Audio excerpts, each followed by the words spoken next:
اليوم نحن بمدينة نويس عند مطعم دارين. خلينا نجرب ونقيم المطعم مع بعض. تفضلوا معي. هذا هو المطعم من جوا، عندهم ديكور حلو ومرتب. رح نجرب أول شيء شوربة العدس، طيبة خاصة مع الصماق.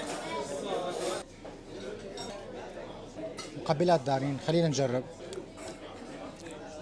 حمص، خلطة الخيار واللبن، مقالي، تبولة.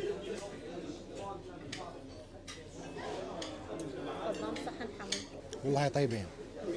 شوف الكباب العراقي كيف يكون. شوف.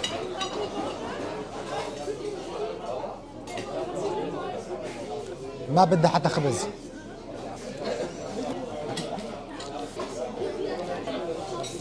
ضل فاصوليا، بامية.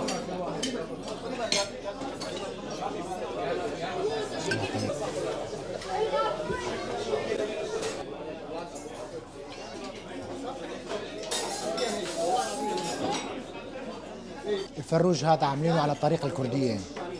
واخيرا لازم نختمها بلبن العيران العراقي او شنينه.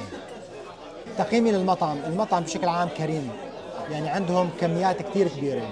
مقبلات ممكن اقيمها 8.5 من 10. الكباب واللحم ممكن اقيمه 9.5 من 10. لازم نجربوا المطعم، بيستحق التجربه. هاي ضيافه من المطعم، طبعا لازم نقيمها كمان. انا بتوقع قبل ما اكلها فيها سكر كثير، بس خلينا نجرب.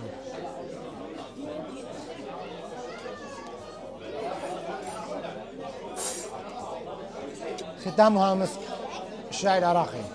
وهاي هي قائمة الأسعار.